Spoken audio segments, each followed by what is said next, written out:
Welcome back to ABC-7 Extra Sunday. I'm Stephanie Valle. Tonight's topic is the City of El Paso's Community Progress Bond proposal. The city is asking for you to approve $272 million in bonds. Much of that money will go towards repair and improvement of streets and parks. Election day is November 8th. Now, before the break, we heard from the city about why this bond is necessary. I'm joined now with a counterpoint. Dave Marino is the chair of the El Paso County Libertarian Party. Thank you for being here. Thank you for having me. I appreciate it. It's good to be here. So what are your thoughts on the bond? Well, my biggest thing is I think we're asking the wrong question, for one.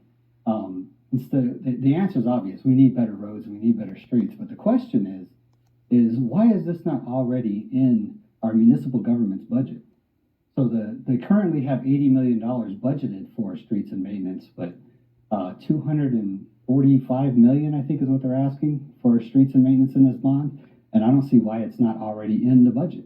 Now, the city did say that they just had been putting off repairs, and now it's come to a point where it needs to be done. If they don't pass this bond, we'll see a tax increase regardless in forms of a tax increase, a property tax increase. So what are your thoughts on that? Well, the bond itself has language that says we're going to get a property tax increase.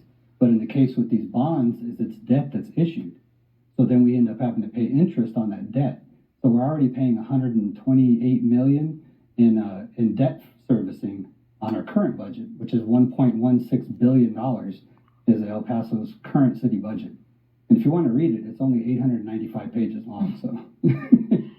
So, I mean, you said it earlier, you know there's a problem. You drove on the streets to get here.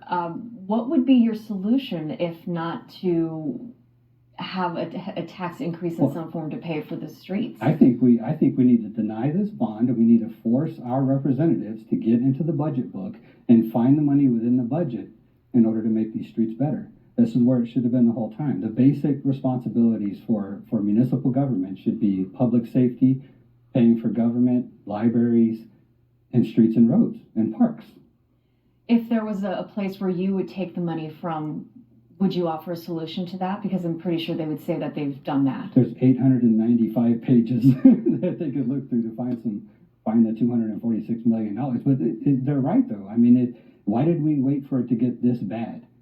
Where we have to try to borrow $246 million at a time now where interest rates are going up and inflation, which means that material to fix the roads is going to be more expensive. And, so basically the cost of these bonds is going to be doubled what it was just a year or two ago. So, I mean, it's even more expensive now, and yet they want to borrow the money. This should have been fixed. It should have been in the budget 10 years ago. But at some point we have to draw the line. We can't just keep handing our city representatives this blank credit card and saying, hey, just run it up as much as you want.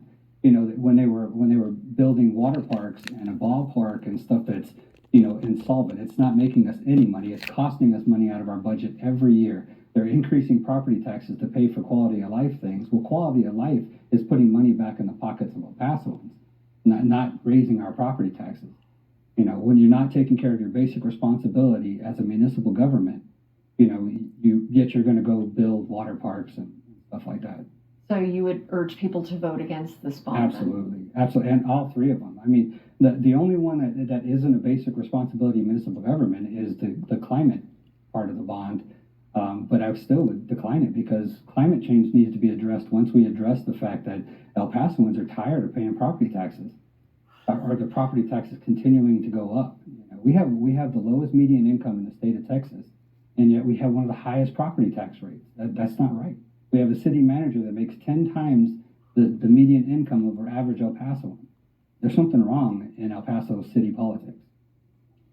Dave Marino, who's chair of the Libertarian Party here in El Paso County, thank you for joining us. Thank you. Appreciate it. Thank you for having me.